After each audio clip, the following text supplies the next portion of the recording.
I'd like to welcome everyone. My name is Brian Thomas. I'm General Counsel for Public Service Commission. We're here for case number 2024-406, the public comment meeting for the Lost City Renewables application, merchant generation application. And we really appreciate everyone's interest in this particular matter. The two folks that you see here is Chair Hatton of the Public Service Commission and Commissioner Regan of the Public Service Commission. They are ex officio members of the siting board and so are here to hear folks' public comments today. And so I'll go through a quick presentation about the PSC, a little bit about the siting board, and a little bit about the particular application that we're here to discuss today. So go ahead and get going, and I know it's kind of warm in here, so I apologize about that.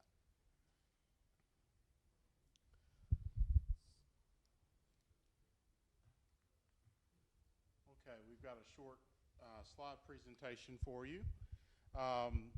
Again, the purpose of this presentation is to introduce the Public Service Commission, introduce the siting board, and talk a little bit about the application of Lost City Renewables proposal.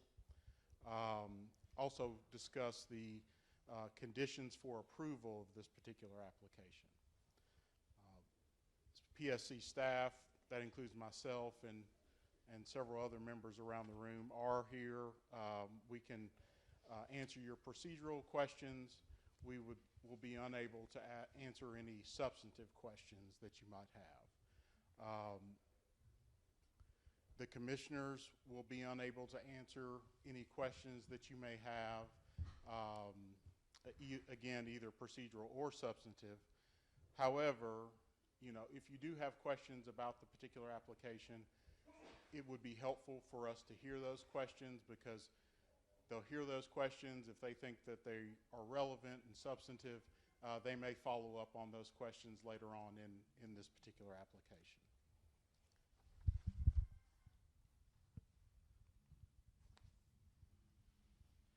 Sorry, I can't read that screen. So at the local public comment meeting, members of the public are invited to comment on the project, raise any questions or concerns they may have. Again, the commission, the siting board, and its staff are here to listen to comments, record the proceedings, and then the video will be available later on if you want to go back and review anything that occurred here at the public meeting. I believe representatives of Lost City Renewables are here today. They're not here to give a presentation or answer any questions, but I think they're here to listen. Following the meeting, obviously you're free to pose any questions that you may have. They're under no obligation to answer those particular questions, but they may be willing to do so.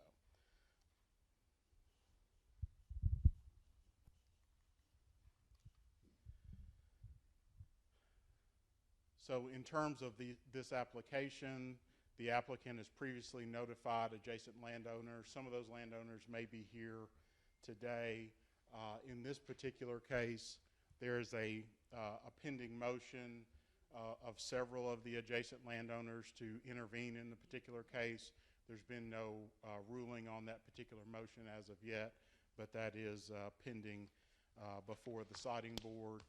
If you would like to see that motion or any other filings in this particular case, you can go to the Public Service Commission's website. The Public Service Commission staff act as staff for the siting board, and the case and all its materials are posted on the Public Service Commission's website. And so, if you have questions or concerns about the case, that may be a key place that you can go and get those questions answered. It's my understanding that the applicant in this particular case has previously conducted a public meeting. I'm unsure if additional meetings are scheduled in the future, but this particular application, there's a hearing scheduled, and so that is another opportunity for you to find out more about about the particular application.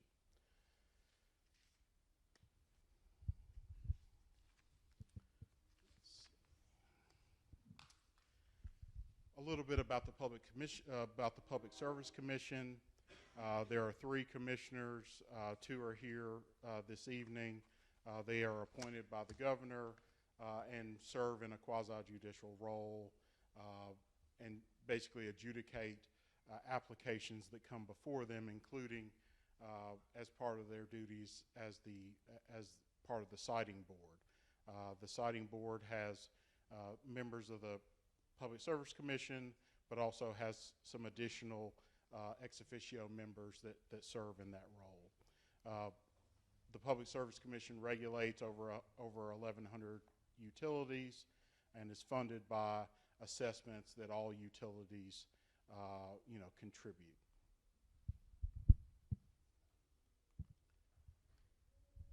The Kentucky Electric Generation and Transmission Siting Board was created in 2002, reviews applications for construction of electric generating facilities that are not regulated by the PSC. So the Public Service Commission regulates utilities.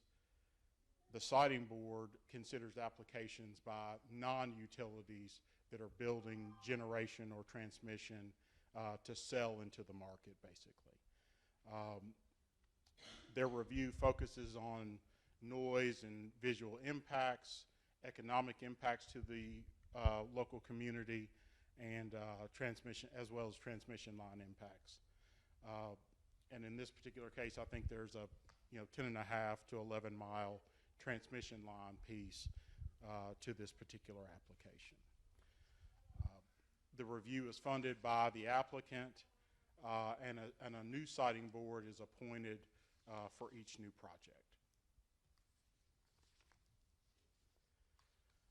There are some key terms that you should be aware of. Megawatt is basically a million watts is a megawatt.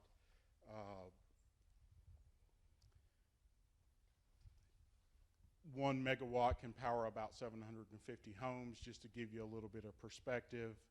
A merchant generator, which again, merchant generators come before the siting board, is an electric generation facility that's not owned by a utility. So, our utilities in the state, KU, EKPC,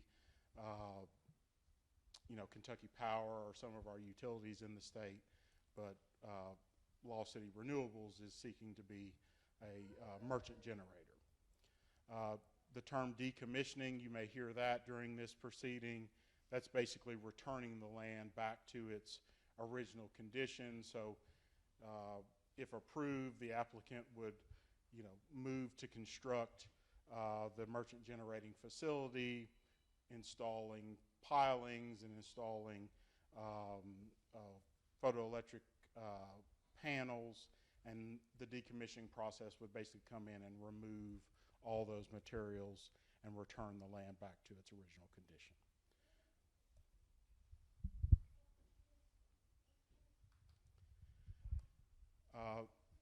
Merchant generators sell power to the wholesale market, so they could sell to a utility, a local utility, or they could sell power to one of our regional transmission organizations, and that power could be utilized across the country. The siting board approves applications that are seeking to generate a capacity of 10 megawatts or greater, and also transmission lines that are 69,000 volts or more.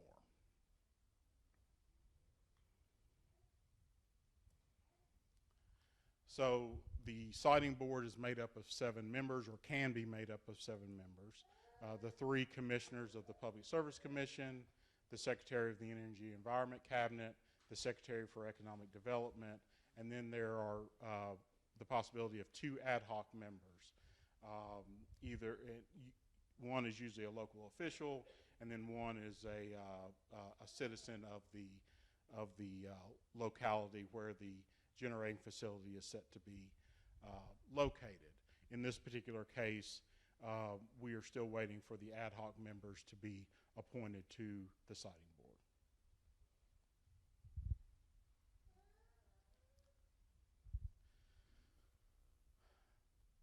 So in terms of the citing case timelines, like occurred here, the applicant will hold a local public meeting. Again, I believe that occurred previously. They'll file notice with the citing board that an application will come in. I think that occurred in late December 2024.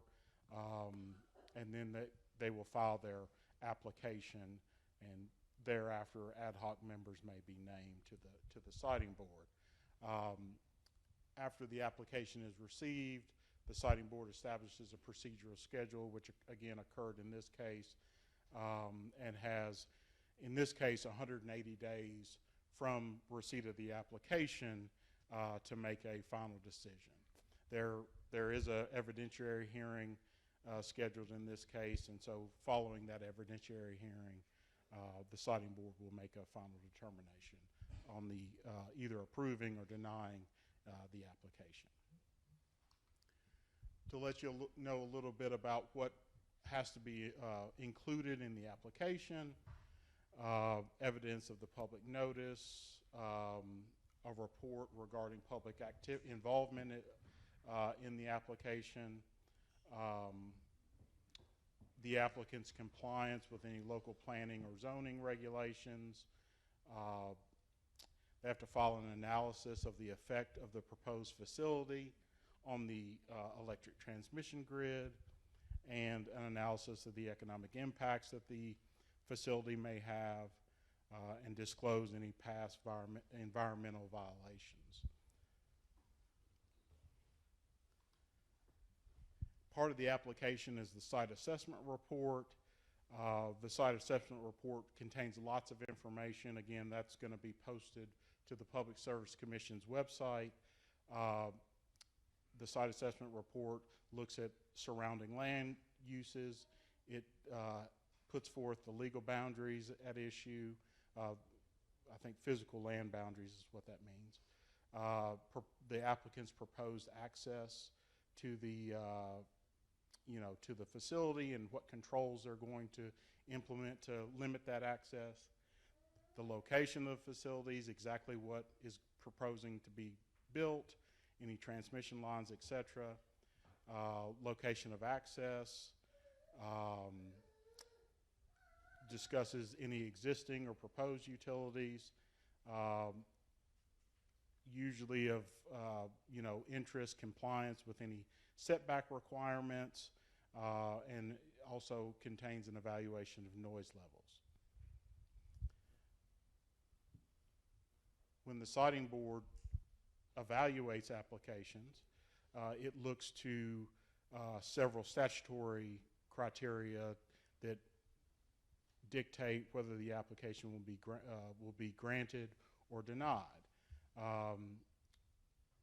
Relevant elements include impact on scenic surroundings, property values, impact on surrounding roads, the anticipated noise level that the facility may generate either during construction or during operation, economic impact on the region and state, whether the facility meets local planning and zoning requirements, the impact of the additional load on the local jurisdictional utilities, again, setback requirements, which is usually of interest, usually mitigation measures that will be implemented either address the scenic surrounding issue, property values, or noise level, and then again, environmental compliance.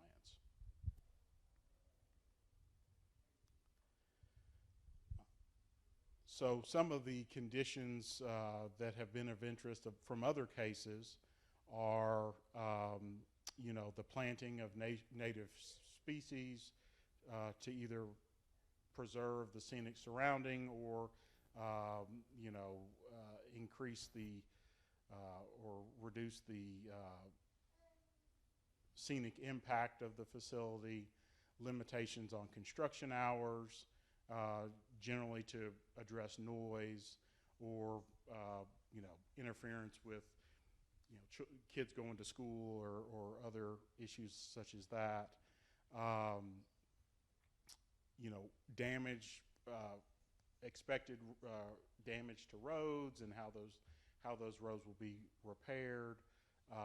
The decommissioning plans we discussed a little bit earlier, and a bond to ensure that decommissioning plans take place at when the facility is closed.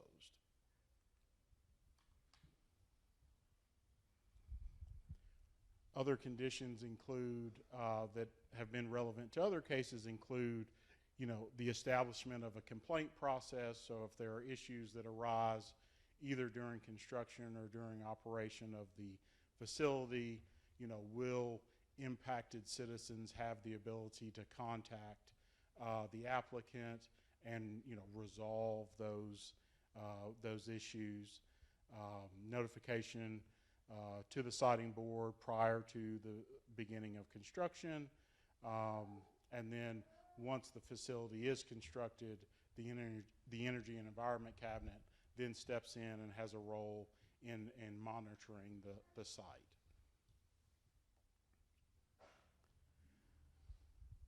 Some things that the siting board does not review is for example, the highest and best use of the land. So, for example, some folks may feel that farming is the highest and best use of the land, or housing, or some other use other than a merchant generating facility. That is not a factor that the siting board is able to take into account. Similarly, the siting board doesn't look to alternative locations of the facility. Like, I think this merchant facility is projected to be in the southeastern portion of Muhlenberg County. Maybe there's a place in the northeast that people say, well, that would be a preferable location. That's not something that the siting board has the ability to look at.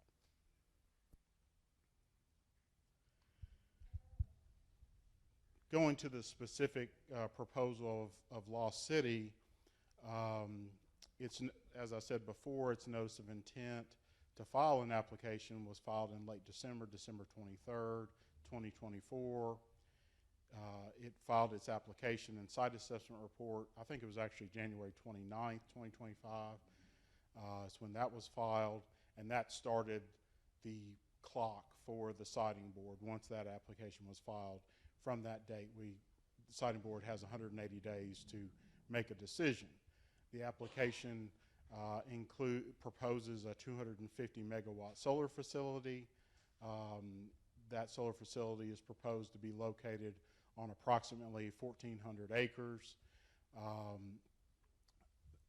The applicant notified adjacent landowners in October of 2024, and again conducted a public meeting on October 29th, 2024. As I said previously, there's a hearing scheduled in this case, June 11th, 2025. That hearing will take place at the offices of the Public Service Commission in Frankfort. That hearing will be broadcast, and so you will have the ability, if you're unable to travel to Frankfort and watch the hearing, you will have the ability to watch the hearing live on YouTube is where the PSC broadcasts its administrative hearings.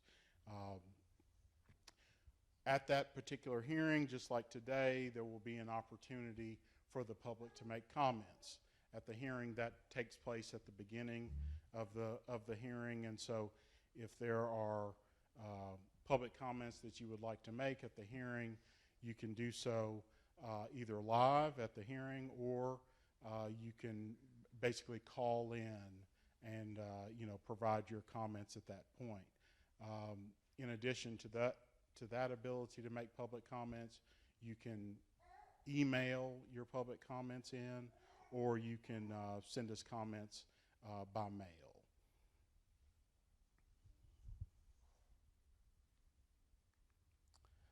In terms of public comments, we ask that, you know, all comments relate specifically to the case, and that we will then place those comments in the case record.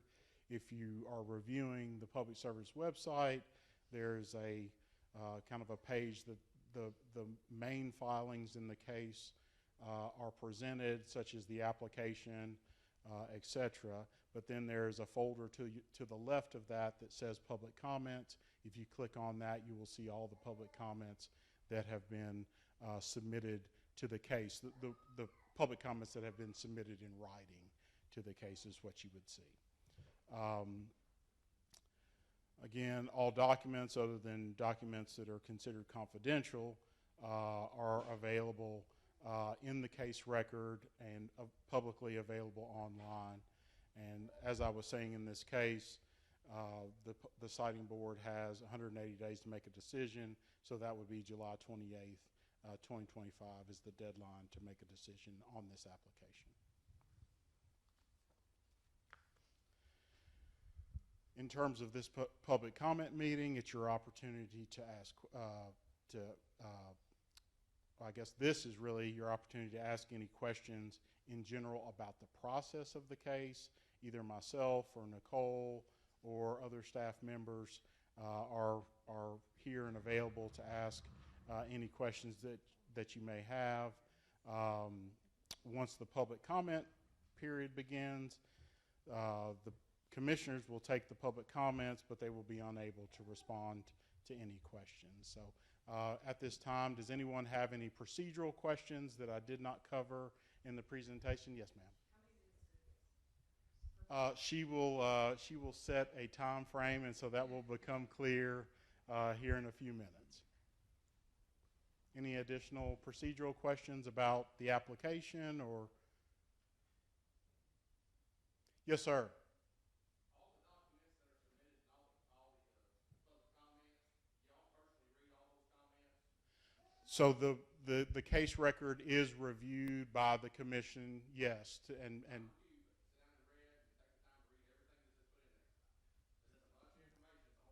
It is. There's no doubt, but yes, the everything that comes into the record is reviewed.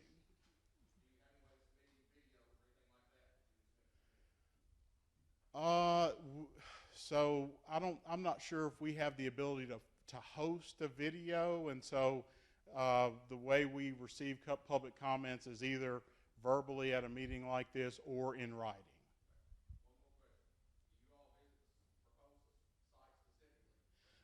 So the site visit for this particular application occurred on Monday, and so PSC staff and siting board staff visited the site on Monday. So I was not personally present at that site visit, so I'm not sure. Hold on for just a second. So yes, they reviewed the whole. They went through the whole site. Absolutely. Well, no, staff did that. Not the siting board does not go on the site visit. Staff does.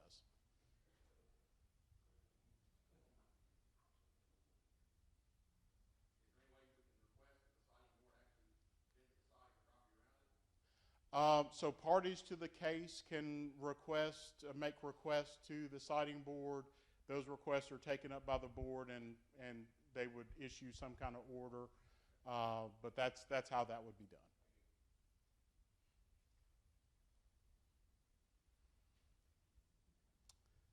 Okay. Turn it over to the commission. Hello, everyone. Thank you very much for coming.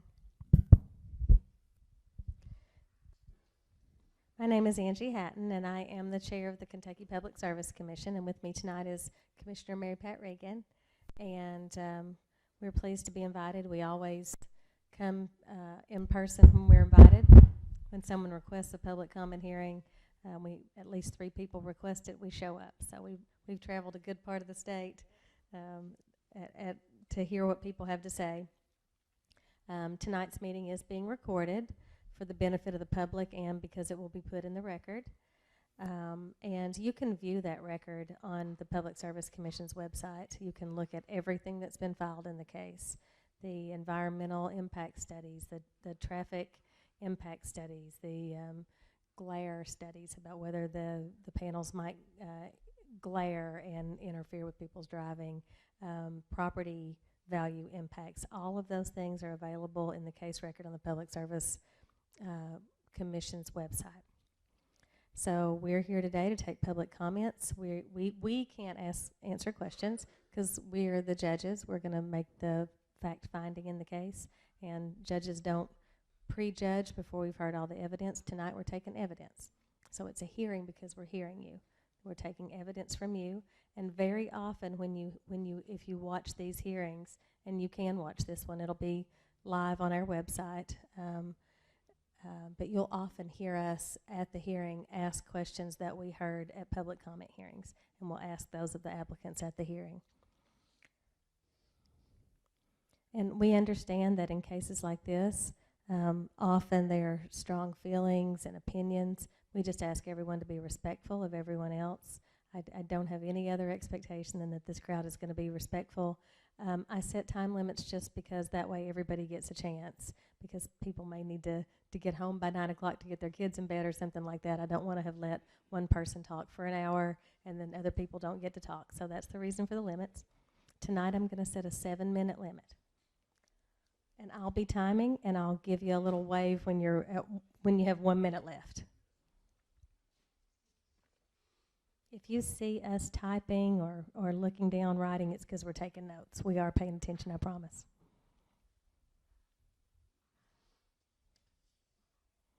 Okay. This is absolutely not your only opportunity to give public comment. Not only can you write us and email us, you can also come on the day of the hearing to Frankfort to the hearing. You can sit and watch the whole thing, or you can just come and give comment before it starts. The date of the hearing will be up on our website, and you will have lots of notice about when that hearing's going to be, and that you have an opportunity to come in person, or you can testify by virtual, like by Zoom.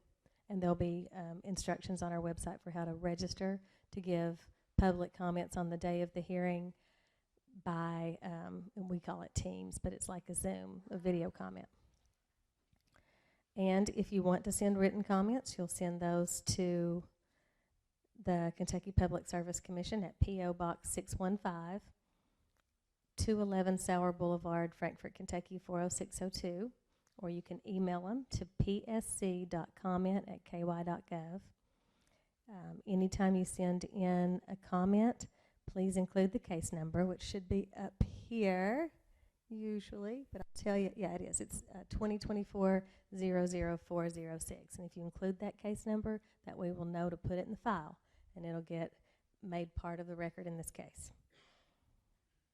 Okay, so when you speak, you'll come up to this microphone, tell us your name and address, and then start talking. I'm going to go through the list. I won't start your timer until after you tell me your name and address. I'm going to go through this list of the people who wrote yes, that they wanted to speak, and then after I've gone through everyone that said yes, they want to speak, I'll ask again. And that way, if anybody had originally thought they didn't want to, I'll give you a chance.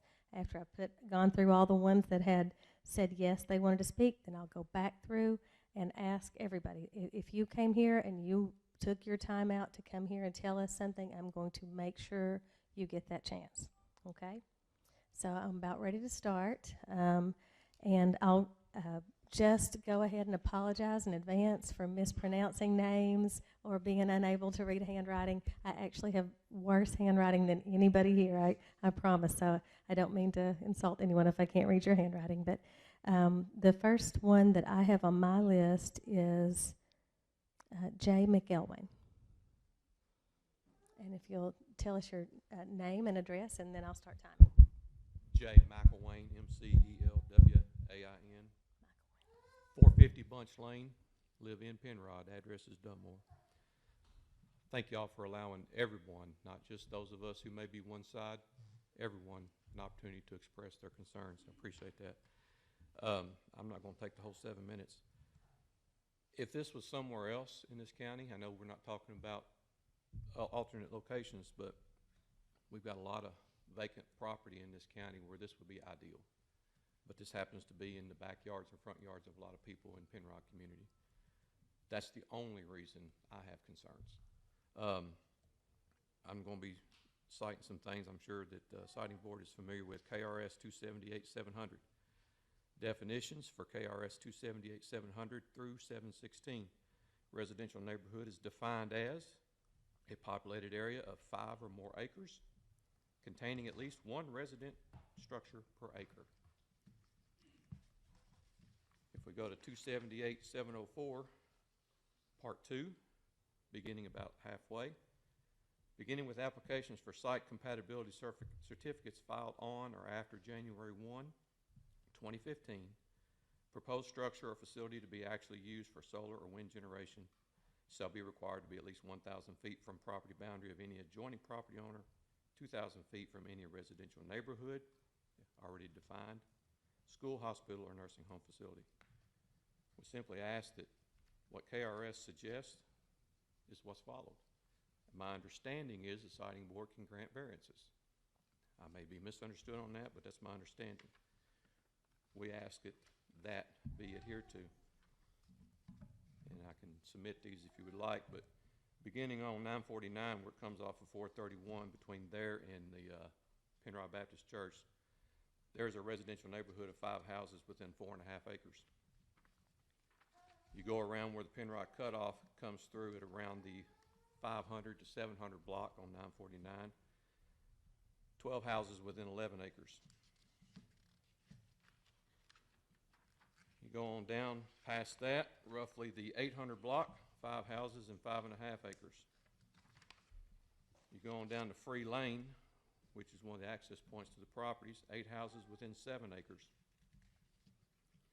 Across from that, 6 houses and 6 acres. On up the road towards the top of the hill, roughly the 1,100 or so block, 7 houses and 7 acres. And past that, before you get to Bunch Lane where I live, 5 houses within 4 acres.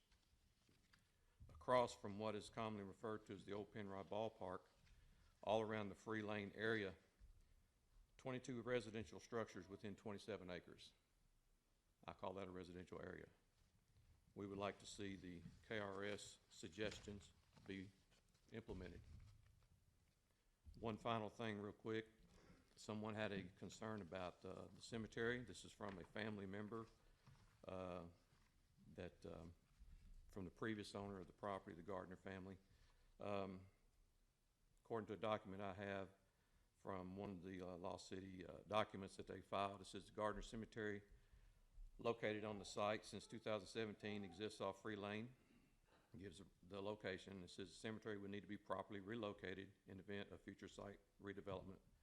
And based upon a couple of conversations, a couple of family members said, according to them, they have not heard anything about the possible moving, how it would be taking place, and so forth. Granted, that probably is something that would be done later on, but I would think the family would have been contacted. Thank you for your time.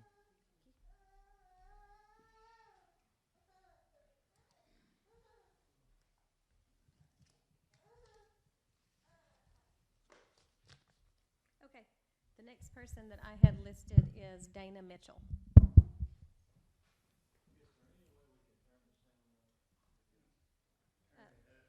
For this one, or this one too? I can talk closer to this thing. Might be alarming. But if you could maybe just get your face as close to the microphone as possible. Okay. Good afternoon. I'm Dana Mitchell, and I live in 1777 State Route 949, Dunmore, Kentucky, which is really Penrod. I am a retired school teacher, and I am adjoining landowner to the proposed solar farm. Due to the absence of a Muhlenberg County ordinance to regulate solar farms, we need you guys, the PSC, to require Lost City Renewables to abide by and not to deviate from the setbacks called for in KRS 278.704. That calls for a 1,000 feet setback for neighboring properties. Also, since most of the 1,400 acres and 25 acres of the proposed solar farm is on sloped terrain, water runoff is a major concern. Our property has a stream of water running through it. This stream flows into a small creek called Clifty Creek, which flows into Rocky Creek and eventually ends up in the Green River at Rochester. The Green River serves as the major source of water for the Muhlenberg County Water District. Any contaminants that might enter these waters from bulldozing of trees and soil while clearing the land for solar panels arrays could harm humans and wildlife that drink from these waters. I thank you for your time and your consideration. Thank you.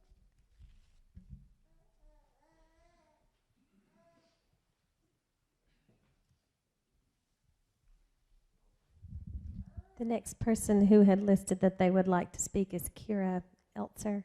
I'm hoping I'm pronouncing that correctly. Please correct me, I'm sorry.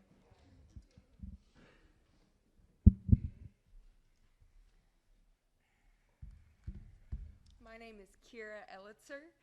Yes. We live at 2625 Harps Hill Road in Graham. However, we own land on 971 Forgy Mill Road. We just bought this land back in August of 2024. And we were not made aware of the solar project until October 29th of 2024. So we bought this land for our children and our children's children. We own livestock. We raise crops, vegetables, fruit, trees, nuts, and so much more. We try to give back to the community with our farm. And that is what we're hoping to do also here in Dunmore. We bought this farm so we may become a generational farm for our children and our children's children, because you can't eat money. A few of our concerns with this solar project is the clearing required. So the initial phase of the site development necessitates clearing activities which can have a significant environmental impact. 1,400 acres of trees that will take carbon and turn it into oxygen for us and wildlife will have a huge impact on our air quality and ecosystems. If you're replacing trees with large solar panels and concrete and very small amounts of ground cover, the areas where the solar projects will have been established will affect the ecosystems, but also micro-ecosystems. Our air quality, the bugs in the ground that help us produce the fruits and vegetables will be non-existent in a lot of cases from studies that have been shown. We also have a lot of endangered species and habitats in our area. The ongoing clearing and construction activities risk destroying vital habitats for local wildlife. We actually have a pair of bald eagles off 949 we have pictures of that kind of rest in our area as well. We have many endangered species of bats and fish, and it is imperative we take all necessary precautions to protect these vulnerable populations. Site preparation, erosion, and stream degradation. While preparing the site, we must be vigilant about potential issues such as erosion and stream degradation, as was said before by Dana very kindly. When you're taking an area that has lots of native plants and very large trees that's been there for years and years and decades, when you're uprooting everything and making it a desolate area, you can imagine the environmental impact and the erosion that's going to happen, that it's going to go into our major rivers. We also have flooding potential. So we already have a little bit of flooding when we got floods back in February and January. Off 949, there was high rise waters in that area. So you take all that and then you desolate an area that has many native plants and trees, you're gonna get high rising waters as well and more flooding in that area. Wetland destruction. So this construction site will threaten wetland areas in our area, which are crucial for biodiversity and ecosystem health. Protecting these habitats is not only just a regulatory requirement, but also ethical obligation. Now, given these points, it is crucial that we approach this project with the utmost respect for the environment, and I encourage everyone involved in planning and execution to consider these factors seriously. Clearing over 1,400 acres of trees, wildlife, biodiversity, native plants in the state of Kentucky, and getting rid of all these things will lead to a desolate area that will impact ecosystems around it, as well as our waterways, our rivers, and our underground waterways as well. We have 2 large wells on our property that, when you look at the plans from 1962 when they took the last readings of underground waterways, they run right underneath where this project is going in. And that will hurt us in the long run as well, and our livestock. I kindly ask you consider these points in making this decision. That not only impacts the residents surrounding it, but also the ecosystem as well. Thank you.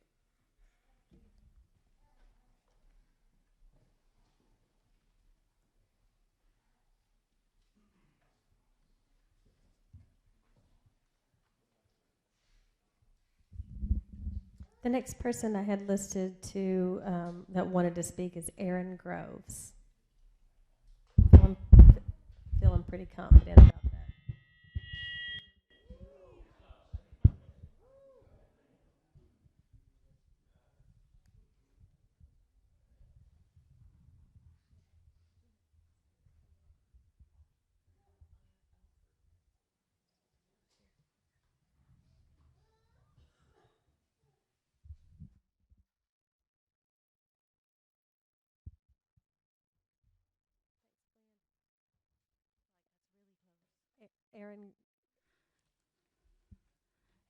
Aaron Groves. Yes, Did I get Aaron that right? Groves, 438 State Route 949, Dunmore.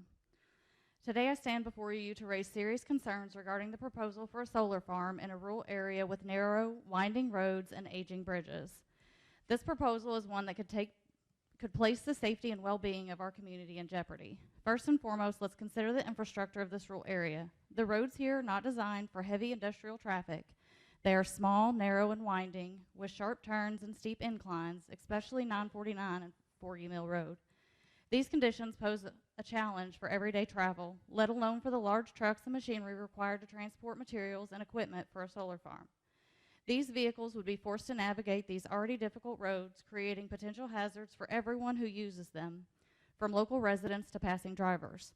The risk of accidents, including collisions and rollovers, could be far too high. Equally concerning are the many children who rely on these same roads to get to school every day. On these winding, hilly routes, buses pick up and drop off children, often in areas with limited visibility and where the road curves unpredictably. The presence of construction vehicles, large trucks, and machinery will only increase the danger to these children, who are already at risk simply due to the challenging road conditions. The idea of large trucks, cranes, and other heavy equipment moving along these narrow roads with children getting on and off buses near these sites is deeply troubling. Furthermore, we cannot ignore the issues of the bridges in this rural area. Many of these bridges were built decades ago and were not designed to carry the weight of industrial machinery. If these heavy vehicles cross these bridges, the risks of structural failure or damage could be significant, not only disrupting the transportation system, but also creating serious safety hazards for everyone who relies on these bridges. It was just a few weeks ago there was an incident on one of the bridges on 949 right outside of Penrod. And actually, probably about 30 minutes ago, there was one in Dunmore. It is essential that we prioritize the safety of our community and the preservation of our local infrastructure. The rural nature of this area, with its narrow, hilly roads and fragile bridges, simply isn't suited for the demands of a large-scale solar farm project. While we support sustainable energy efforts, this is a case where the risks associated with such development far outweigh the benefits, particularly when the safety of our children and residents is at stake. I urge you to carefully consider these concerns and listen to the voices of the community. And you guys can't explore alternate locations, so sorry. We can. We all want to be part of the solution to climate change, but we have to do it responsibly and with the safety of our community as a top priority. I also see a lot of our union shirts in here today. And my question around that is there an actual contract? And these are rhetorical questions, obviously. Or is there basically only a verbal agreement for these guys to do this work? How many of these people actually live in Penrod or Dunmore and going to be affected by this solar farm? And how long will they be employed once the project is over? This is potentially a temporary job for them if they're awarded the contract. But for us, it affects our lives and our homes. Thank you. Thank you.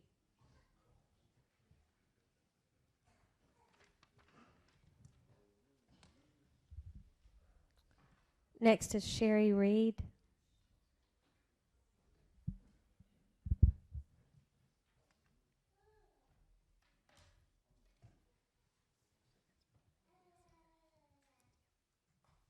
Hi, my name's Sherry Reed. We actually have a second home in Dunmore. It's at 2300 State Route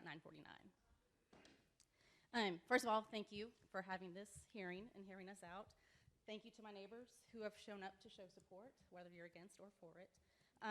But once again, my name is Sherry Reed. We own a home in approximately 25 acres in Dunmore, Muhlenberg County with my husband, Brad Reed.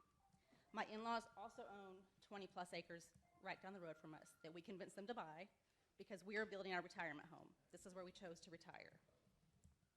I'm here today to express my concerns about the proposed solar farm to be built in Muhlenberg County, which will surround our property actually on 3 sides. We are not against solar farms. We're all for green energy, but we want to make sure that we as landowners are protected. First of all, let me say how I found out about the project.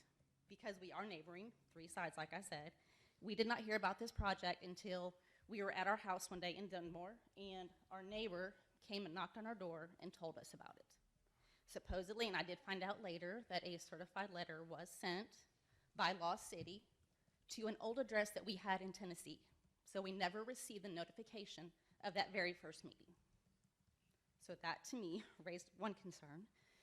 But thank you to my neighbor who told us about it. So we did show up to the meeting. If you do watch the meeting, my husband is the hothead. He was a little upset, a little frustrated because we had just found out about it. So if you do go back and watch that, I apologize, but he was upset. But this is one of the reasons why I question Lost City's reputation and their integrity. To say that they sent a certified letter, did not get notification that whether we got the letter or not, and still had that meeting. So I think there should have been other outreach for us to be able to show up at that meeting. The second reason I question their integrity and their reputation is the economics that we've been talking about. We were initially told, from what they said at the initial meeting, that the county would be getting $20 million over 30 years. In October, it went down to 12 million. And now last readings I heard, or what I heard was 6 million over 30 years. So I don't know where the economics changed, or what the story is there, but I question that. Then also going into economics, the promise of local jobs. I think they have spoken to different folks and have mentioned that they're going to hire local workers. Have they had signed contracts yet? Has anybody committed to them yet that they're going to be able to do the jobs for them? Because everything we've heard is that they're not going to bring in local. They need skilled employees that they will probably bring in, is what we were told. My other concern is decommissioning. I know right now we're looking at the short term and how this all impacts us right now, how we're impacting the wildlife right now, how we're impacting the environment, impacting the neighbors, but decommissioning. Like I said, we picked Muhlenberg and Dunmore for our retirement home. We have family up there, we spend time with family, we like sitting on the front porch, we like sitting on the back porch. We have deer that come up to our land, up to the fruit trees. We will not see them because with us being surrounded on 3 different sides and that fence going up with that solar farm, I don't know how anything's gonna come to our land and like we're gonna actually be able to enjoy it. So I worry about decommissioning, who's going to pay for it, who is responsible for it, so who's gonna be here in 30 years? Are we gonna have to go through all of this again when you decommission a solar farm, or will some other solar farm come in? I just think we need more information about property values as well. They told us that property values will not be impacted, but I could not in good consciousness, if we were to try and sell our property now, not tell a prospective buyer that there's gonna be a solar farm that's gonna surround them on 3 different sides. So I think our property values will be impacted, so I think that's something we need to look at. The other thing I'm asking, and my neighbors have said it as well, is we're asking you to just at least enforce at least that 1,000-foot setback. Make sure we get that for our protection. They talked about flooding and erosion. I just learned that there's a floodplain behind our property.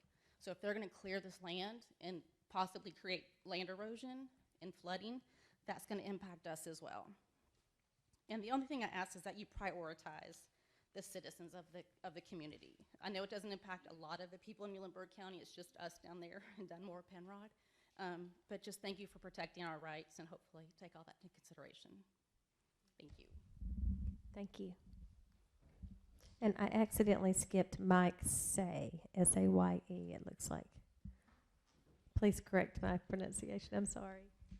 My name's Mike Say. I live at 1781 Forgy Mill Road. I'm probably affected as much as anybody like she is. Me and her's probably one of the worst ones affected. I moved here from Florida in 2010. Bought the place for the beauty of it and to get away from Florida. I got beautiful scenery off my porch, and I want to leave it to my grandkids. And this is really going to ruin my farm.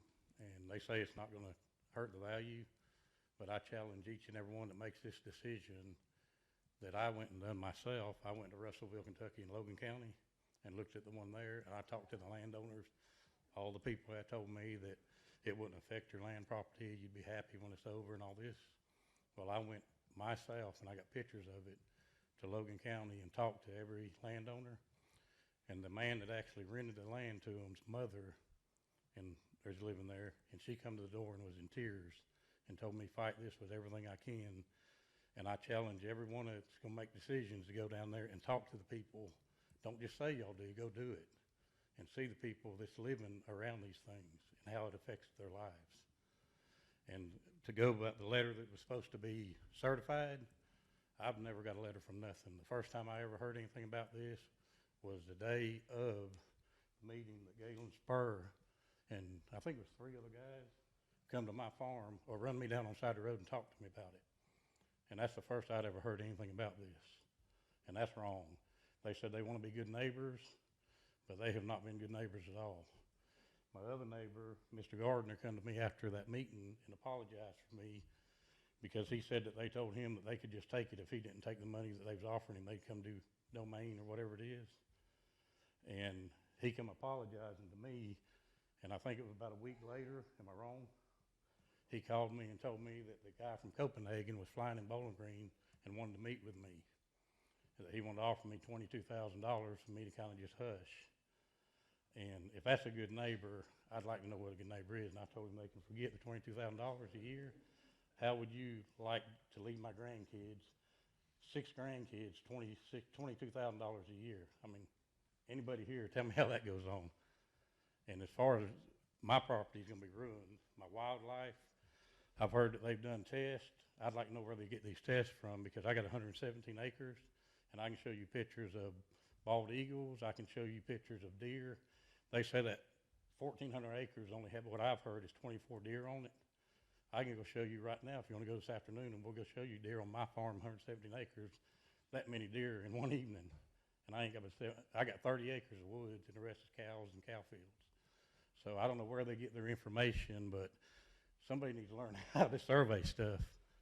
But I think y'all really need to look at this and pray about it because this ain't just affecting me, my neighbors.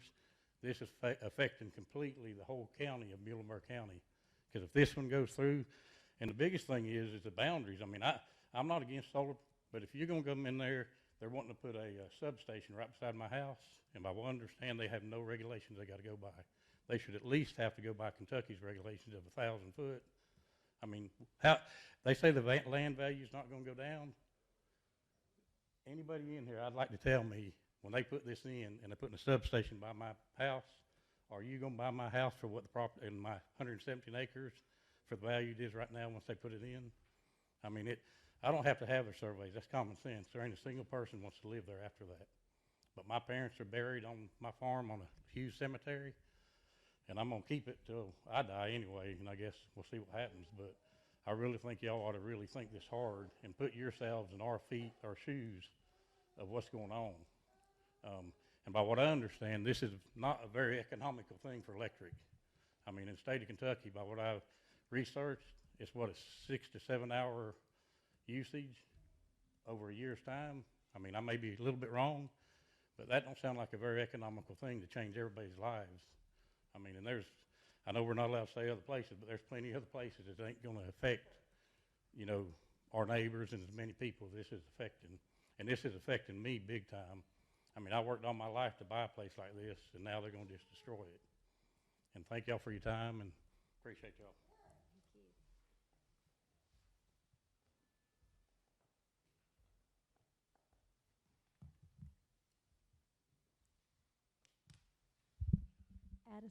Addison James.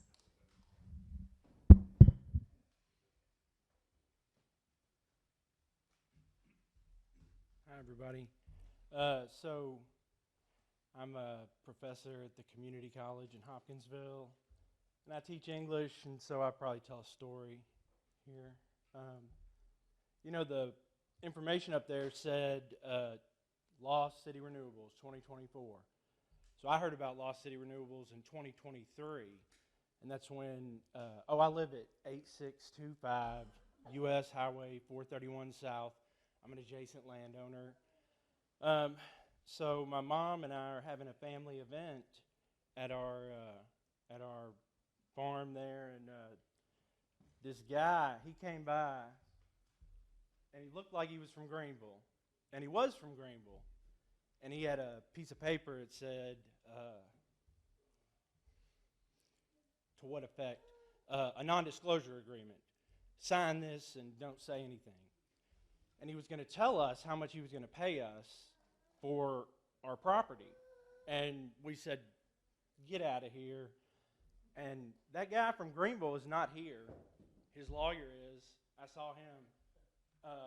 That guy from Greenville is taking his money, and he's here in Greenville, right? So we didn't sell to him in 2023. And I did think the Lost City Renewables, wow, what does that stick out in my mind? And it you know, annoyed me a bit because it's from Lost City in Lewisburg in Logan County, and that's where it's an archaeological dig, but there was a Woodlands Indian site there. And in the 50s, Lewisburg would have a roadside attraction. Lost City, come see Lost City. And I thought, who named it that? What kind of jerk would say out of this archaeological dig, Native American dig? Well, it's because that's where they were going to pipe it to the farm right where the dig is on, because it's right next to Logan Aluminum, who's going to buy all this energy, I reckon.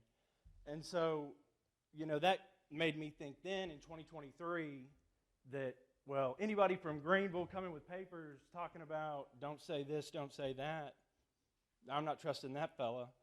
And it made me think a lot about the 1880s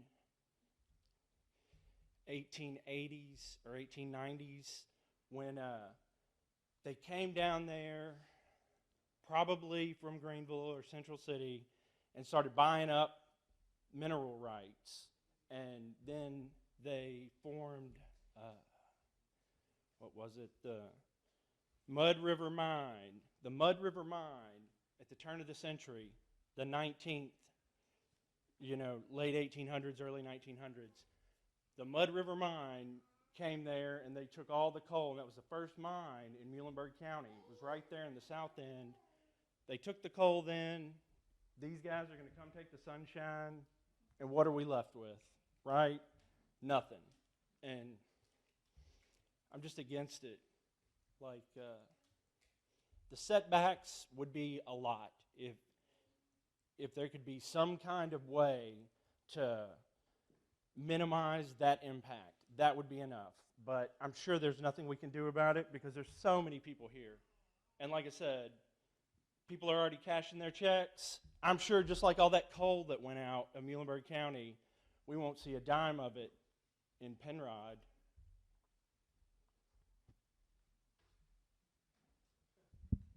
Thank you.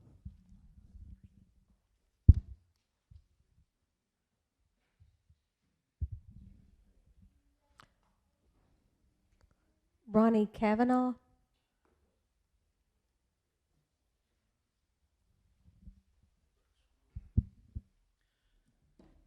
Hello, my name's Ronnie Kavanaugh. I'm out of 2029 Carroll Road out of Paducah, Kentucky. I am with the Central Midwest Carpenters, which I cover all of Western Kentucky. I have approximately 3,000 members that belong to our local. That covers Evansville, and all the surrounding areas here. We have about 300 members that are within this county's limits of these projects. You're talking about a 250 megawatt project that's going to be potentially putting 250 trained, skilled union carpenters and laborers and iron workers, not any iron workers, but operators and stuff to work. Yes, they are temporary projects because it's a construction job, just like this building right here. Any construction worker that worked on this building, it was a temporary job because that's what we do. That's what we do for a living. We're contractors. We work, we build, we go to the next job. No, they're not. They are temporary at one spot, but they are long-term careers.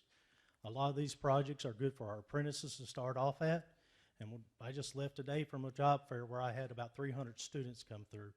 Half of them are looking to go into a trade, looking for work that has good benefits and everything. So that's what we do. That's all the tradesmen have. We have good benefits, good wages, retirement, health, and welfare. I understand the people that live around these communities, their concerns about this, but there's never the best place for these places. When a landowner is willing to lease it out, that's about the only best place you can have it because the other one ain't going to want to do it. So I do want you to consider it with them as far as building this because, like I said, it will put anywhere up to 250 people working, and that's a couple-year project. So like I said, you're going to have young men and women, people in the community in the surrounding area. As long as they sign contracts with us, we'll have local people, skilled labor working on this project. Thank you. Thank you.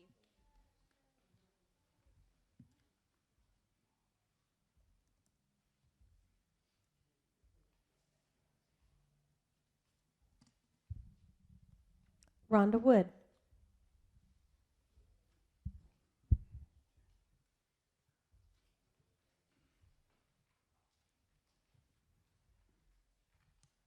Hi, I'm Rhonda Wood, 595 Kenny Lane, Greenville, but I was born and raised in Penrod, and I'm a landowner now, and our property will touch the proposed Lost Solar project. So my husband and I, like you guys did on Monday, we set it our goal to drive the boundaries, meet some old friends, meet some new neighbors, just see what those roads were like that bound the black plastic solar panels that are coming to our neighborhood. Well, we found a lot of people, and we talked to a lot that said, hey, we like to live here. We don't want to see that coming. We like to live here because we like the rural setting.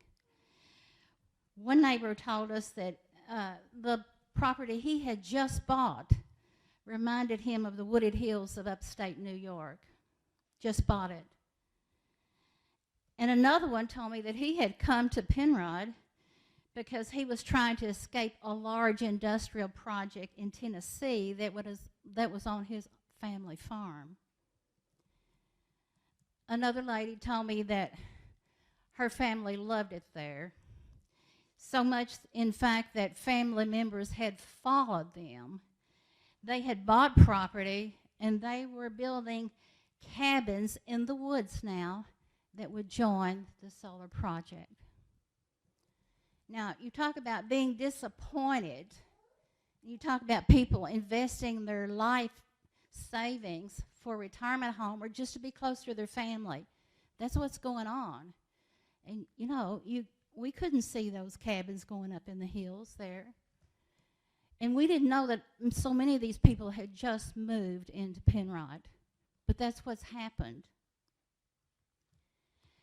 And we all agree that the extraordinary value of our communities, the extraordinary value, lies in the quiet enjoyment of the setting. So when this group of 500 to 700 construction workers descend on us, and gentlemen, I like those shirts. Guess what you're not going to find, though? You're not going to find in Penrod and Dunmore hotels. You're not going to find restaurants. You're not going to find any public parks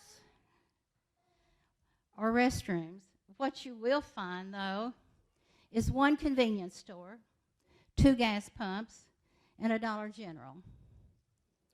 Now, that doesn't mean that I'm opposed to any of you getting these jobs. If, and I pray it doesn't happen, but if it goes through, I hope you get top union wages. And I hope you don't listen to a bunch of talk or a bunch of figures laid out in a chart of filings that says that, oh, this skilled labor will get this much money. You know, this union contract work has brought so much to this particular area because I grew up in a union house. I know what it's like not to have a contract. I know what it's like for your daddy to wait for that contract to be signed and those specifics be laid out in it. So I wish for you the best if this does go through, but I'll just say to you, I sure hope it doesn't go through. I hope that the people of Penrod and Dunmore are given top consideration, and so is the environment. Now, I said we drove those roads too. We drove around, and my husband and I saw 2 school buses on the Forgy Mill Road. In fact, we tried to pass one of them. The bus had to stop. It had to stop so we could squeeze by. And on either side of the road there were some tall drop-offs, some deep drop-offs, and the road was narrow. We made it. It's a 2-lane road, but you can't fly through it, and it's really hard to pass a school bus. Now, I looked at the filings on this road. Lost Solar gave, or their chart, I don't know who did the chart, but they gave it a score of a 1, a county 1 out of 5, with 1 being the best, simply because it had been resurfaced. Then we went down to the Mason Pointer Road. Now, that's in the chart, in the listing, or in the filing, it's noted as a 2-lane road. It's a 1-lane road. That leads to 5 residences plus a cemetery. And it was interesting that in the filings, this particular road was given a 4, a county, that was a county number. So off of Highway 949, which I grew up on, known as the Penrod Road, there are dozens of families that live in close neighborhoods. And Jay did a beautiful job explaining that. Jay is one of those people who's been in that neighborhood probably as long as he's been alive. We use that road to get to church, to get to work, to go to school. Now, Lost City's planning 2 construction entrances off of 949. And that's going to mean congestion, and it's going to mean unsafe conditions for locals. I'm so glad you drove those roads. I am so glad you did that, because that was one of my asks today. I was going to ask that you do that. You drive those roads and you see what they're like. In 2022, Lost Solar asked us to lease our about 100 acres that we still own there at Penrod that will join their project. But at that time, these 2 guys that owned the company were known under the name of Green River Renewable Energy LLC. They offered us $15 per acre, with them having sole and exclusive rights for 30 years. We had to forfeit the use and the quiet enjoyment of our property, no hunting. We had to forfeit the right to sue each other if things didn't go right. In other words, no lawsuits. And then, as so many have mentioned here today, we had to sign a non-disclosure statement saying that we would keep in strictest confidence the financial terms or payments that they would make to us. Then we had to agree not to make any oral or written statement that would disparage the other's reputation in the community. That one was hard. So we told the gentleman we spoke with that we weren't interested because, after all, we had a good stand of timber on that land. And he said, oh, we'll manage it for you. We'll help you get it sold. We'll negotiate that. We said, no, thank you. So it wasn't long until we heard from the second partner. He called us on the phone and he said, I know how hard it is for older people to make up their minds. So that was a quick, no, thank you. No. So as the project has progressed, a handful of landowners and friends of ours have signed the leases. And honestly, I'm thinking some of them may not have known all the conditions. They might not have taken the time to read. So one of the owners that's very interesting, though, signed in 2023. In fact, he was one of the partners in the LLC.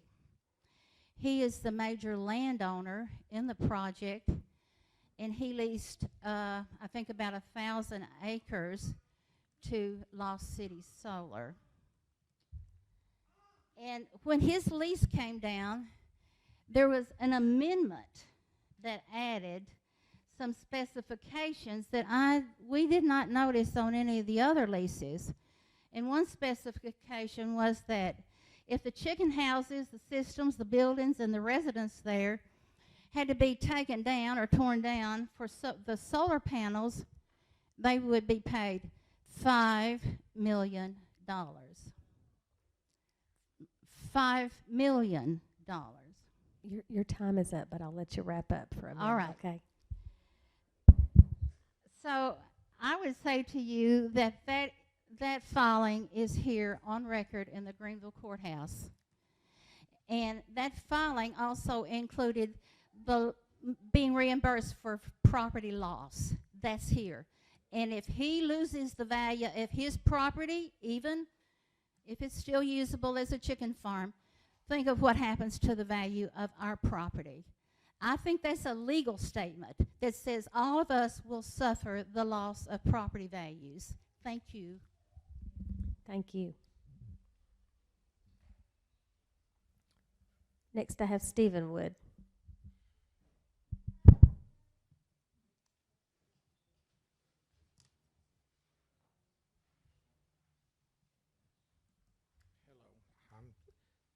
Stephen Wood, and we live at 595 Kenny Lane in Greenville. But as my wife said, we've got property there adjacent to the new construction and about 95 acres, and that's why I'm here. I just found my notes.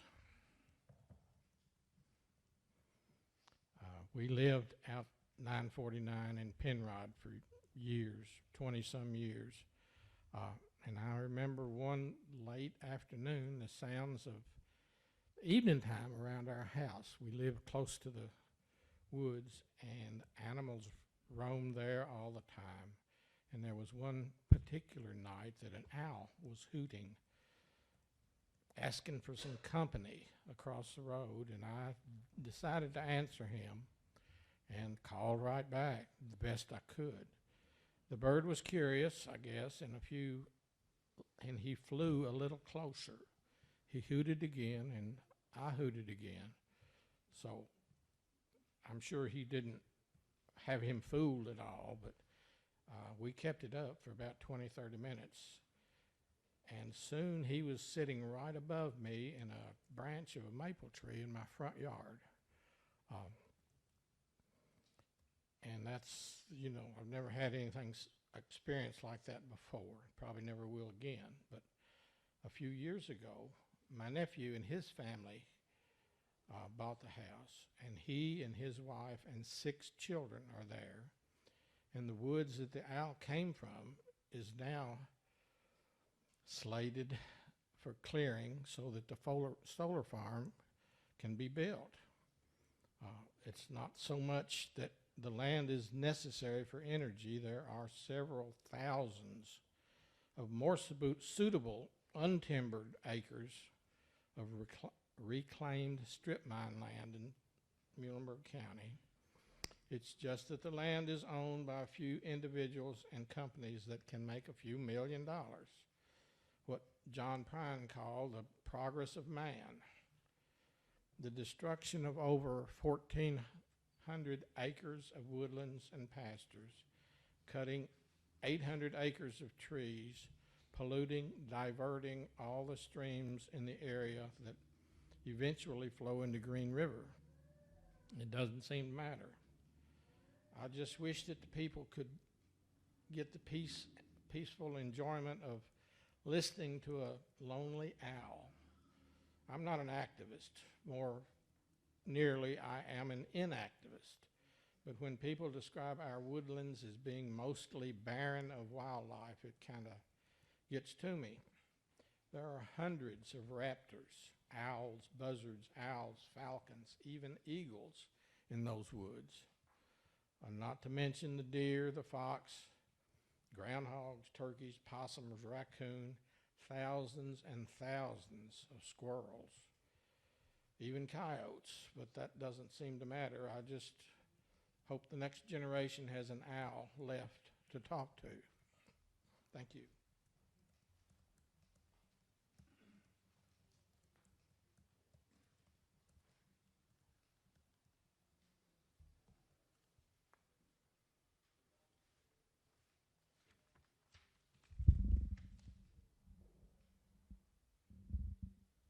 Charity Latham.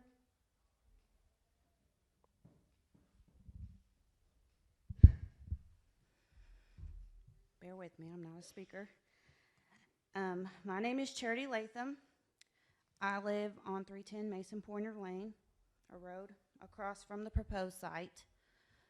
I previously lived in Breckinridge County, Kentucky. They put a solar farm there, and I was shocked by how the landscape changed from one year to the next. I'm not against solar. I have lived off-grid before. However, this entailed 3 solar panels that were on my property, not over 1,400 acres that affected my neighbors. I have small children and livestock. I'm very concerned about the wildlife and where they would go if this goes through. I've seen bobcats, foxes, coyotes, and deer on Mason Pointer. Across the road on Skipworth Lane, I have a video of 2 bald eagles. According to the Google, bald eagles' nesting territories typically range from 2.5 to 15 square miles, or 1,000 to 6,000 acres, depending on the availability of food and suitable nesting habitat. So if they're across Mason Pointer on Skipworth and they're in Penrod, then they're on this proposed site. My livestock guardians currently keep the predators out of our animals and away from our children. However, if they clear all the property across from us, where are all the wildlife going to go? I am also concerned about all the traffic that will be going past my house. Our road is a 1-lane road. I'm concerned about my family and our animal safety if this happens. I will not feel safe anymore going out of my house with all the wildlife and the traffic going up and down the road. Thank you.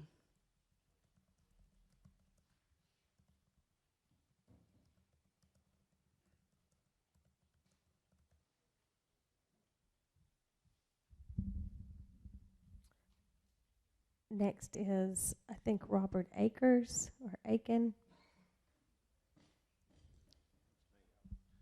I'll time myself too. Sorry. Okay. Appreciate y'all coming tonight. My name's Robert Aiken. I live at 262 Creason Lane, Greensburg, Kentucky. And I'm here tonight as the Assistant Business Manager of the Kentucky Laborers District Council. And I'm speaking on behalf of the ladies and gentlemen wearing these orange shirts, a majority who are Muhlenberg County residents. And we're in favor of this project going forward in any way it can due to the jobs it will provide and long-term economic benefits I'll explain here in just a minute to the community. We, as a man said earlier, we make a career, our members do, out of temporary jobs. The biggest building in the world got built. The smallest job gets built, then you go on to the next job, and that's how you support your family.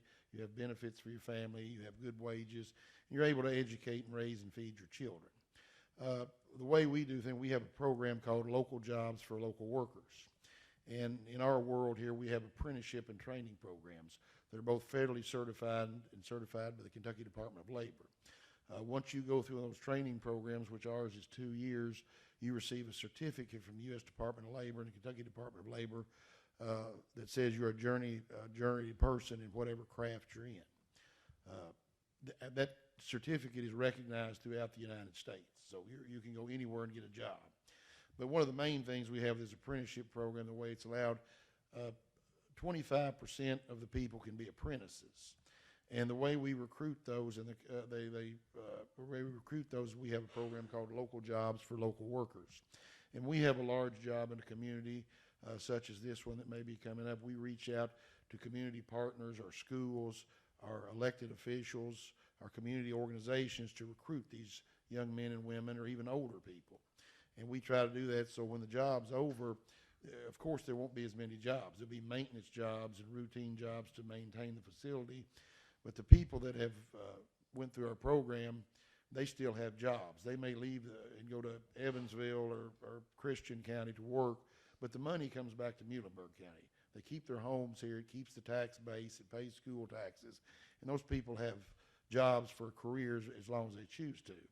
They don't have to remain union members, but they have those training, and they also do other things in their community. So it's a good program, and it maintains not only the jobs temporary, but long-term economic development for Muhlenberg County. And also back to Muhlenberg, this is an energy county. It always has been before any of us came along.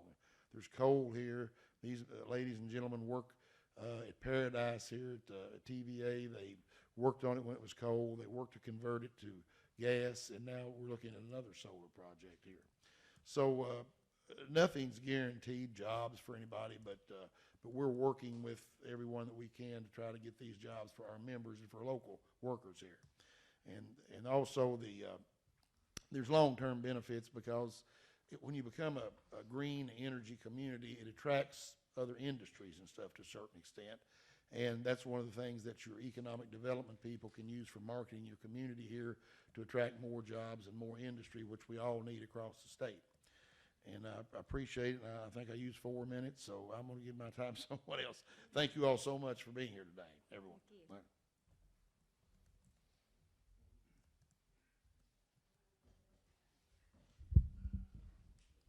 The next I have listed is Lonnie Calvert.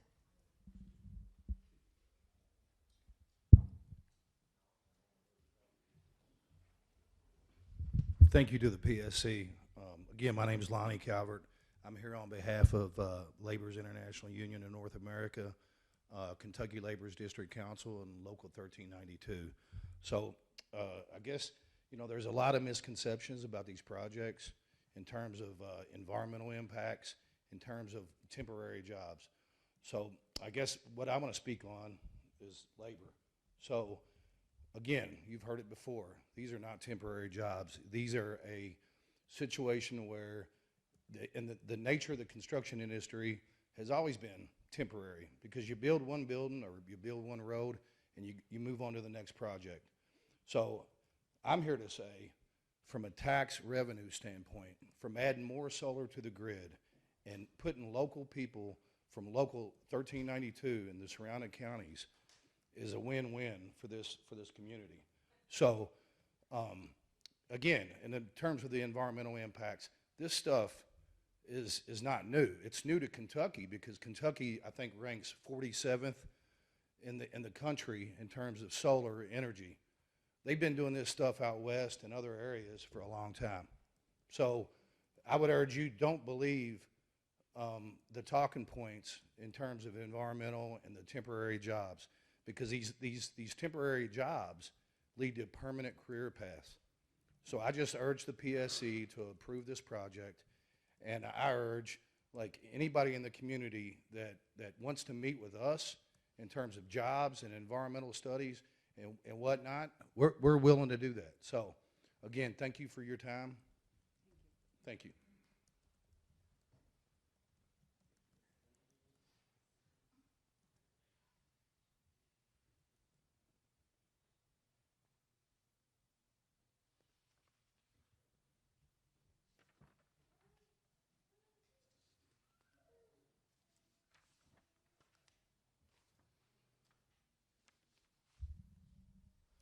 this one, I'm not 100% sure wanted to speak, but Tina Anderson? No, okay. And Kyle McPherson? Kyle McPherson? Okay. Bueller?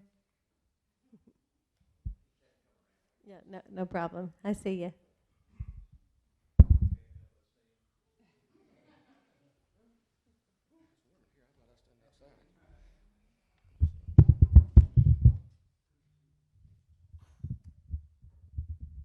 Everybody hear me okay? I'm going to get real close because I ain't been able to hear back there. But my name's Kyle McPherson. I live on Shelby Lane in Dunmore, Kentucky. I don't have a big fancy presentation for you. I don't even have notes. But what I'm here to tell you is Forgy Mill Road, which is where one of these access points is going to be. I haven't looked around this room very well, but I don't think there's many people in this room who have traveled Forgy Mill Road as much as I have.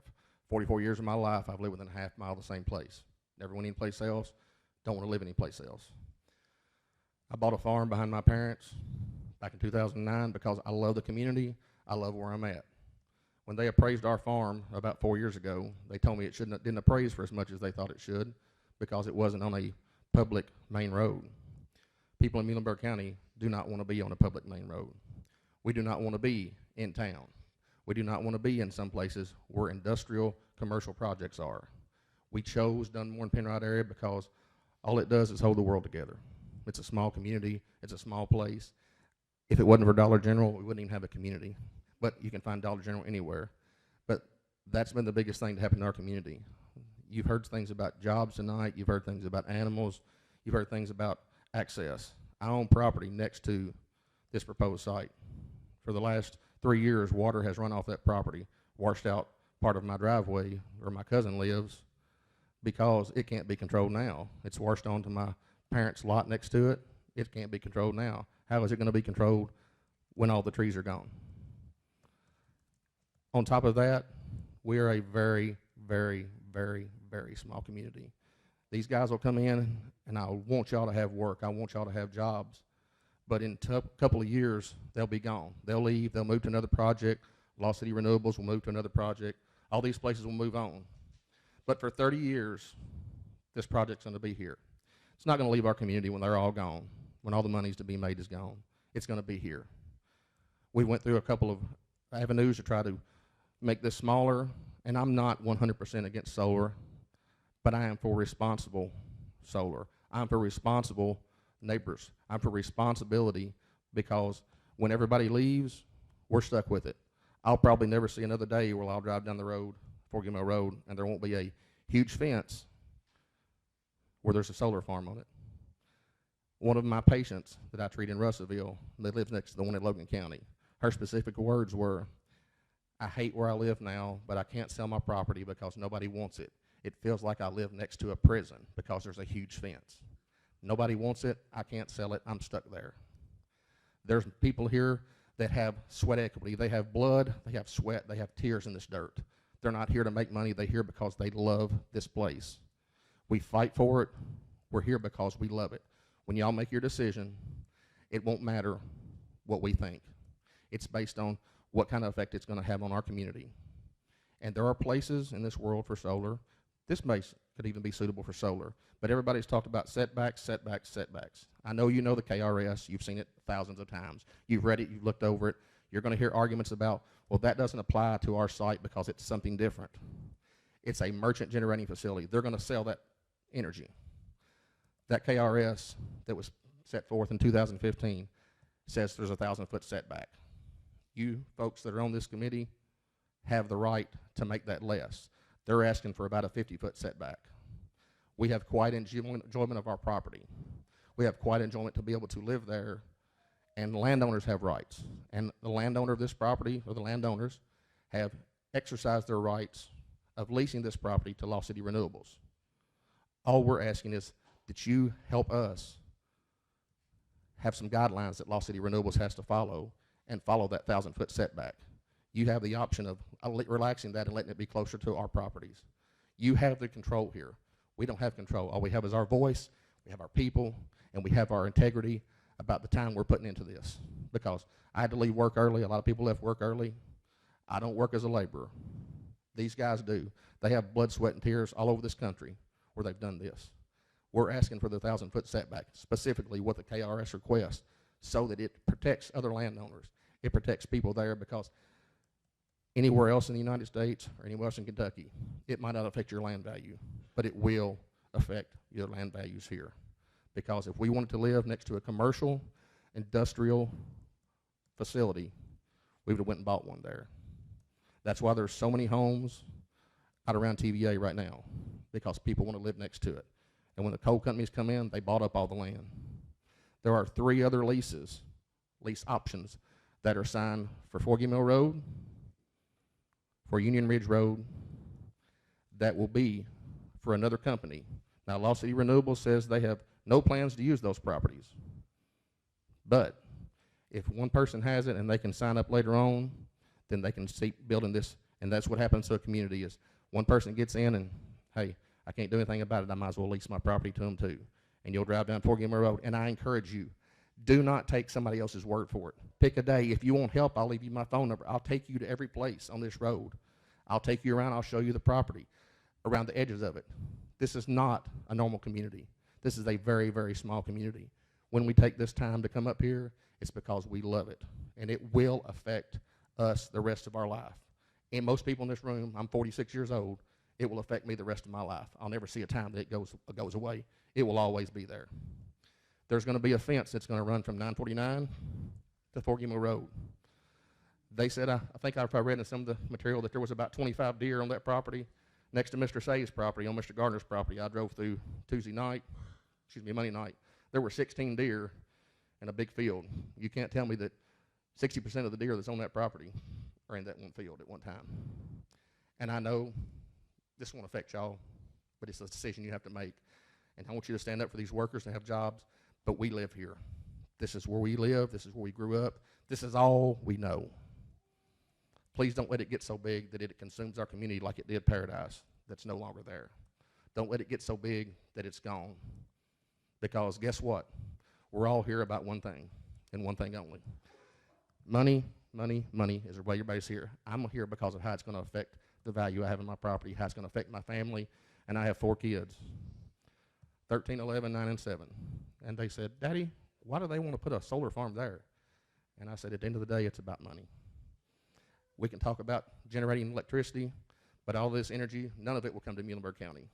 If you go and follow the transmission line, I've been there. Lost City Renewables is going to Lost City Spur Road, if I get it right. There's a huge twitch station outside Logan Aluminum in Logan County. This will go to Logan County. Most of it will. And in Logan County, guess what? There's the Logan Aluminum, who produces about 1/3 of the world's sheet can aluminum for cans. That's where most of this energy is going to go. Nobody in Muhlenberg County is going to benefit from this energy. There is a power substation within half a mile of where the solar farm is going to be. I asked, why could it not be used? Because it's not suitable.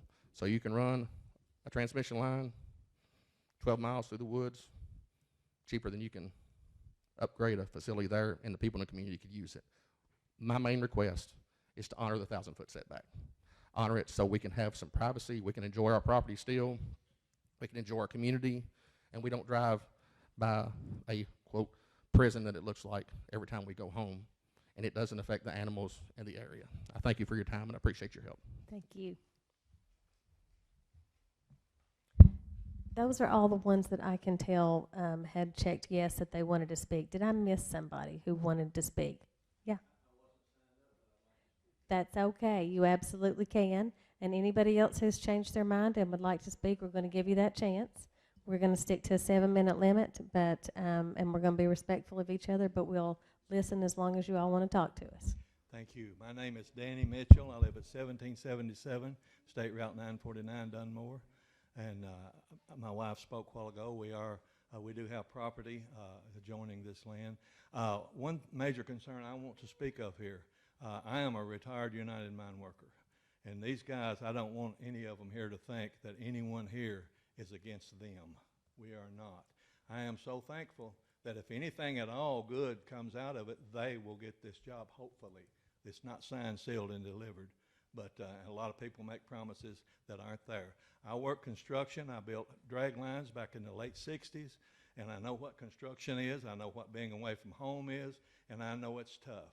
But I want to know that we support any union labor that would come in to Muhlenberg County.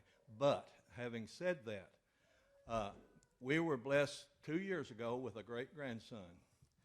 He lives on this farm that's going to be affected by this. He is the 7th generation on this farm.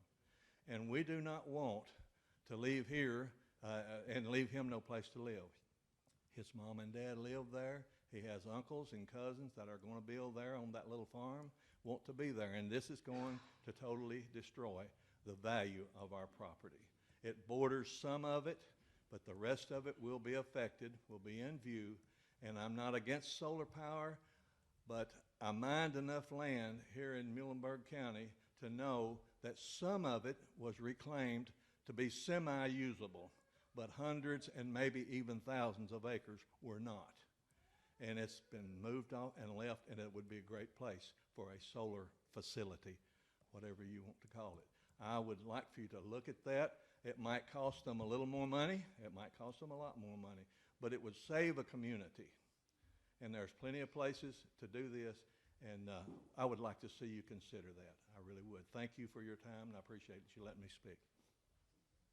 Thank you.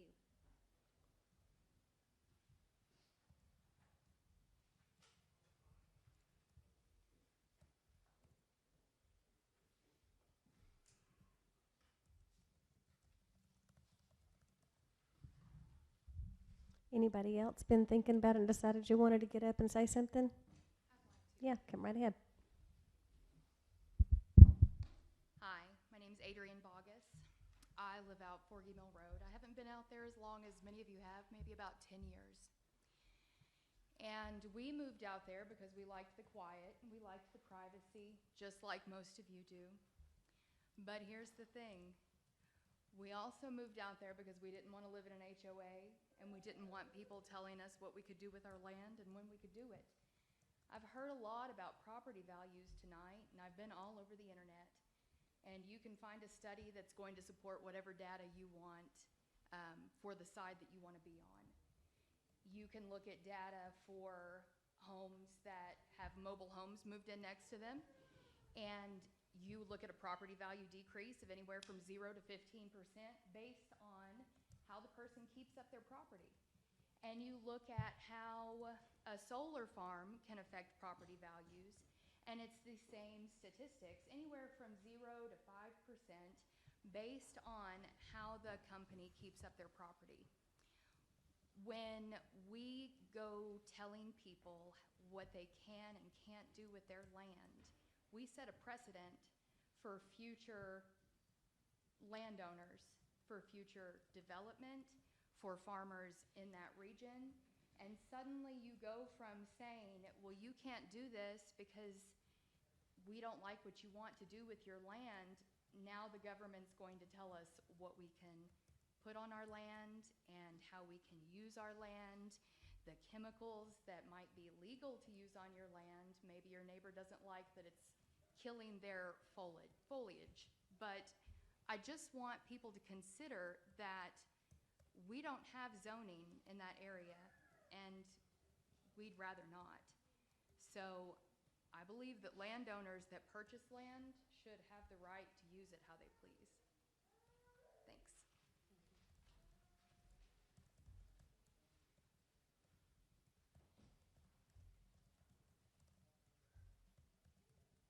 Did you want to speak, Judge?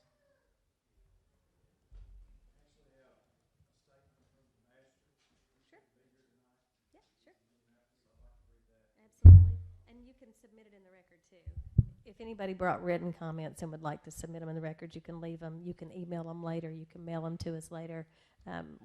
We, like I said, will continue to take comments up to the day of the hearing and actually up until we make our decision. There'll be another opportunity if you want to come to Frankfurt and speak in person. There'll be another opportunity to do it virtually on the day of the hearing as well. But yes, absolutely. Go ahead, Judge.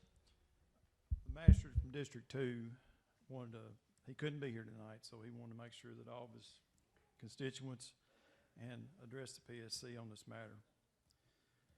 To the PSC Site Committee, My name is Darren Benton, Muhlenberg County Magistrate, District 2. It's very disappointing not to have been able to attend this hearing in person due to another out-of-town commitment that I was not able to reschedule. I'm in hopes that the next meeting might be scheduled with more notice. I do know that there is legislation, KRS 278-704, states setback requirements offered by the legislation. I also understand that the citing board uses a different standard and circumvents the statute.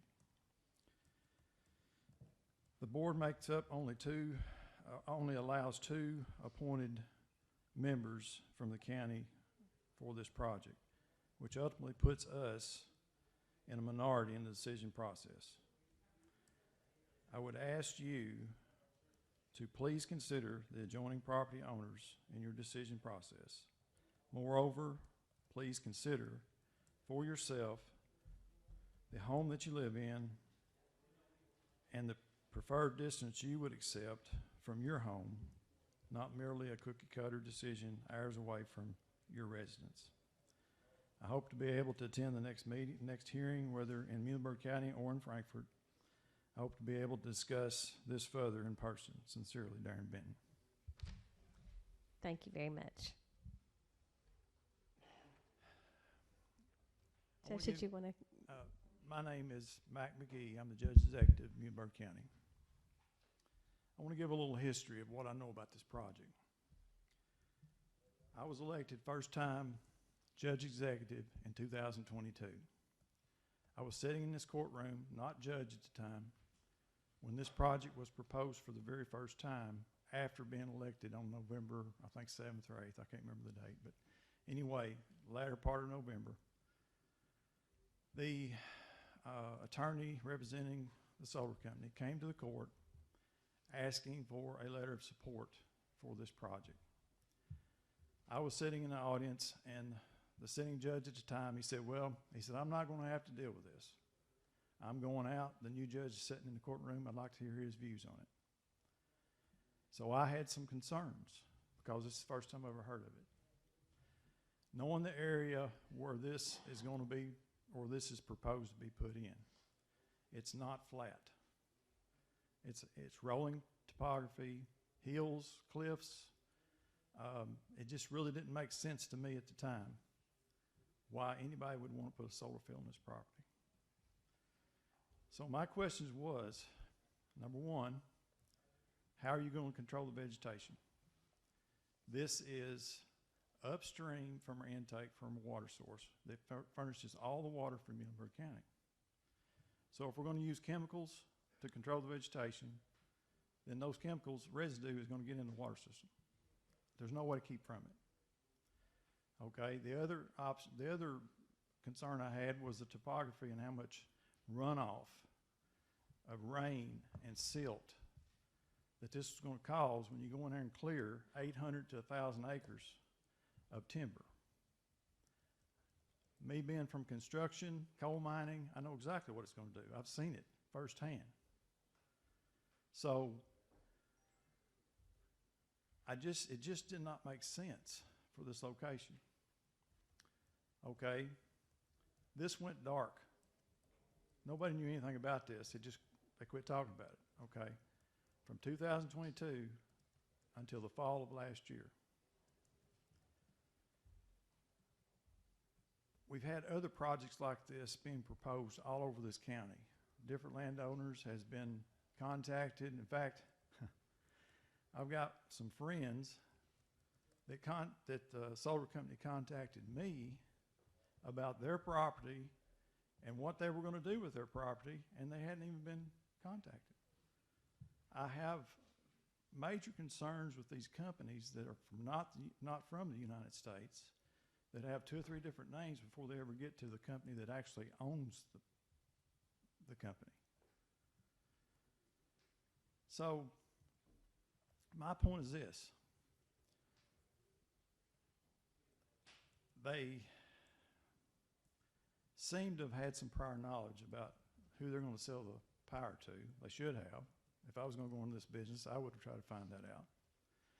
But when I contacted TVA, they tell me, the people I'm talking to, we've got no deal with them. We know nothing about anything. We've not accepted any kind of contract with them.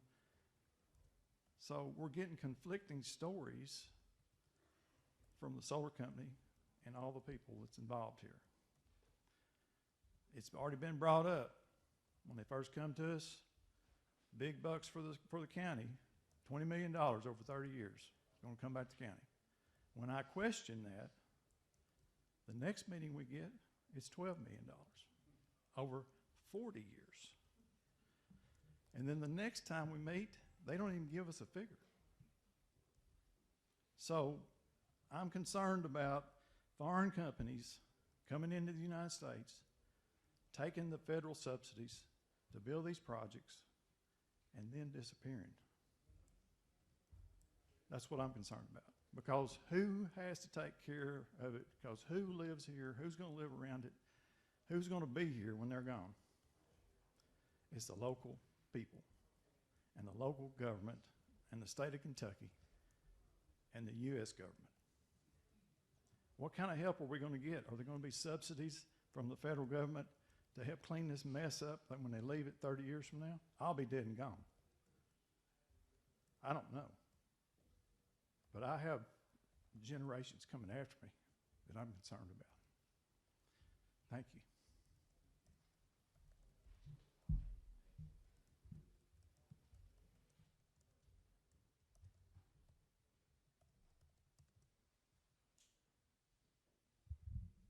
Anyone else?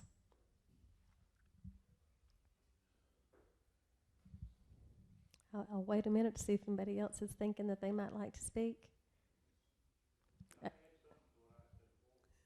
You know, I did this once before, and it turned out to be the worst idea because every single person got back up and spoke again. And I'll give you 1 minute. How about that? Okay. I'm Mike Say from 1781 40 Mill. I just wanted to say something about what somebody said, that we are worried about controlling somebody's property. We're not about that. We're worried about regulations for what's going on, not him, but a big company coming in. I'm a farmer. If I want to build a house, I got to regulate my septic tank. I got to regulate, I've got permits to do for my house. Even for farming, we got regulations for our chemicals and everything. We're not against the guy doing something on his farm. We want regulations put on them. I just want to clear that up. All right. I hope that didn't take a minute. Well, the trouble is then the other person would want to have a rebuttal, and then anyway, so I'm okay. We really do appreciate you welcoming us to your community, and we've heard you, and we've heard the emotions that are involved, and we're glad to be able to come out and do this again. If you would like to comment further, you can email us. I'll get that email address for you. You can sign up to participate virtually on the day of the hearing. You can come to the hearing. You can stay all day after you talk and watch the hearing. You can watch the hearing online. There are more opportunities. If you think of other things that you wish you'd said and that you want to come back and say, you're most welcome. Make sure if you write us or email us that you include the case number, which is 2024-00406. All of the case filings are available on the PSC's website. You can read everything that's been filed. It's public. You can look at the environmental studies. They will have to file things that deal with things like water runoff and traffic management, and put things in writing about economic development. You can go look at those on our website. And again, if you want to email us, it's on the screen. Oh, good. But I'll also say it again. It's at psc.comment@ky.gov. And if you want to mail something to us, it's P.O. Box 615, 211 Sauer Boulevard, Frankfort, Kentucky, 40602. And with that, I'll go ahead and adjourn the meeting. And thank you all again for coming out.